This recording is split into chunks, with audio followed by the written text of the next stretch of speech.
అలాగే ఇప్పుడు ఫైనల్గా టూ మోస్ట్ ఇంపార్టెంట్ పీపుల్ నేను చెప్పాల్సింది, apart from production department, direction department, అన్ని డిపార్ట్మెంట్స్కి చాలా చాలా థ్యాంక్ యూ.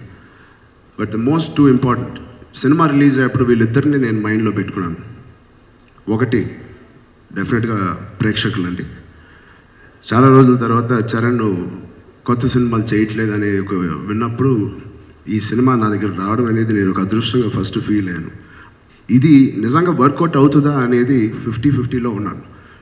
నేను చాలా కాన్ఫిడెంట్ ఉన్నాను. బట్ చాలా కాల్స్ వచ్చినాయి. సురేందర్ గారు చెప్పినట్టు ఈ సినిమా చేస్తున్నందుకు నేను ఎంత ఎక్సైట్ అయ్యానో, ఈ సినిమా ఒప్పుకున్న తర్వాత అన్ని కాల్స్ వచ్చినాయి. ఎందుకు ఈ సినిమా చేస్తున్నావు, ఇది విలన్ సినిమా, లేకపోతే అది వేరే వేరే కారణాలు బోల్డ్ చెప్పారు.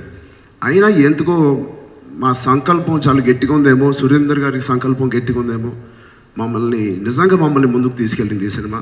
అండ్ ఆ ఆడియన్స్కి నేను ప్రత్యేకంగా థ్యాంక్స్ చెప్పాలి. ఇలాంటి మంచి కంటెంట్ని మాకు ఇచ్చి మీరు ఒప్పుకున్నందుకు మీ అందరికీ పేరున థ్యాంక్ యూ. చాలా రోజుల తర్వాత ఎన్నో సినిమాలు చేసినప్పుడు నాన్నగారు ఒక రకంగా అప్రిషియేట్ చేసేవారు, ప్రతి సినిమాకి ఎలా చేశాను అనేది. బట్ ఈ సినిమాకి నాన్నగారు ఇచ్చిన అప్రిసియేషన్ నేను జీవితంలో మర్చిపోలేను. ఫస్ట్ ఒక నటుడుగా నాకు మంచి పేరు వచ్చినందుకు చాలా థ్యాంక్ యూ. మరి second people who I want to congratulate is media. నిజంగా ఈ సినిమా ఒక ఎత్తు, ప్రేక్షకులు ఒక ఎత్తుకు తీసుకెళ్లారంటే మీరందరూ ఇక్కడున్న మీడియా అందరూ దాన్ని ఇంకో ఎత్తుకు తీసుకెళ్లారు. మీ అందరికీ పేరున సెల్యూట్.